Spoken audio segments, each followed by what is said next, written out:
In today's video, you're going to find out what a motivated seller is and how to find them. Coming up next.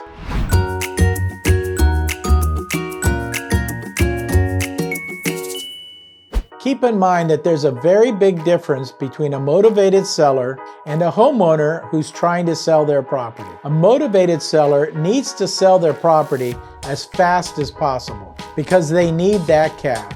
The situation may be an emergency or there's some other urgent need. What makes a seller motivated instead of just merely interested? Let's talk about it. Before we begin, make sure that you like and subscribe if you're looking to live the life that you've always wanted through real estate. I made this channel for you, the new or experienced investor. Here are 4 types of motivated sellers to keep an eye out for. Stick around to the end, because I'm going to show you how to get their information so that you can reach out and provide a possible solution. Number 1, motivated seller, somebody in the foreclosure process. I like to describe somebody in the foreclosure process as somebody raising their hand and saying, I'm in trouble. And we get all this information through public records because the bank files a document called the Notice of Default with the county recorder's office, and then that makes it public information so that you can go out and talk to them, knock on their door, or call them. Number 2, recently divorced. And yes, you can get those lists. Again, all that is public information.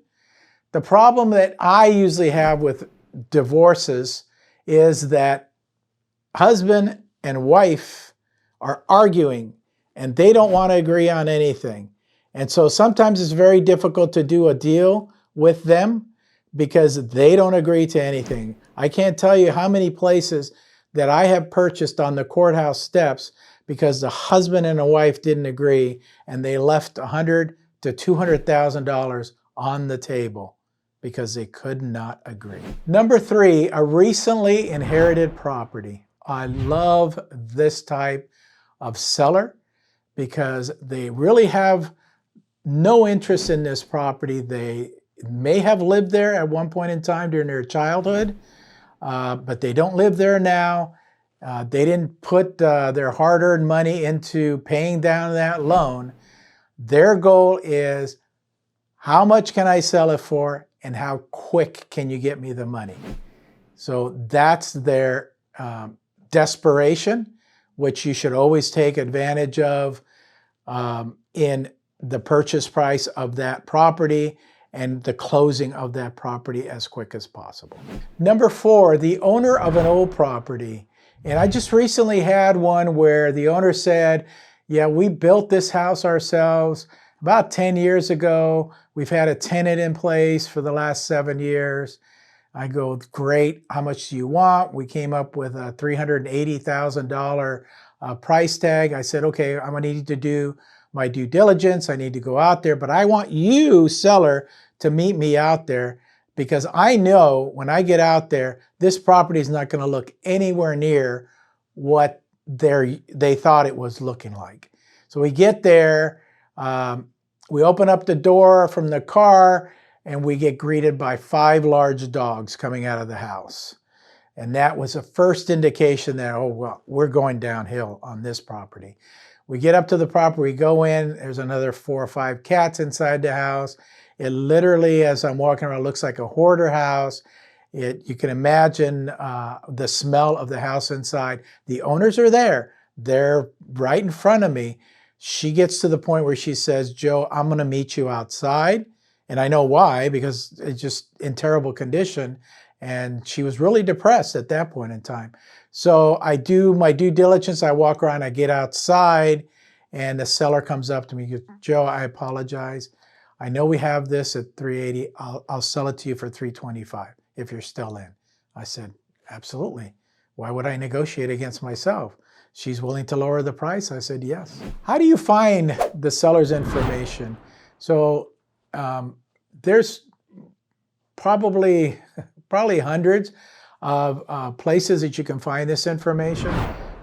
I use Property Radar. There's PropStream out there. There's lots of companies like that you can get this information from. If you're a real estate agent, you can ask a title rep to give you that information. They'll provide that to you. I pull large lists, and I'm talking about 250,000. So obviously I'm not going to call my title rep and say, give me 250,000 leads. If you're just going to do, one off or 10 or whatever, they'll give them to you. But the sources that you get them from are out there: Property Radar, PropStream. There's others. You just have to look. It's got all the information that you need, owners' names. Some even come with phone numbers, the date, if you're doing NODs, the date that it was filed, how much is owed to the bank, what the price is that the bank wants at the end of the day at the courthouse steps. All that information is there. What do you say when you get a hold of them? It depends what your script looks like. It depends what kind of leads you're going after. Hi, my name is Joe. I'm a real estate investor. We're buying a couple of houses in your neighborhood. We're looking for another one. I just thought maybe I'd stop by and see maybe if you were interested. I know that they're interested because I'm knocking on a door that somebody's raised their hand and said, I stopped making my mortgage payment. And now through public records, I can see that, they're in trouble. So I know that. I don't come right out and tell them that. We get in further into the conversation, but that's the conversation that I have. Are you already reaching out to motivated sellers? Let me know in the comments below. And remember, the typical homeowner isn't in as much of a hurry as they are willing to wait as long as it takes until they get the best possible price. You want to go after those people who may have a property that is a burden or in need of too many repairs. If you need help talking to sellers, make sure that you watch this video next or reach out to me. I can help you talk to them. I'm always here to help.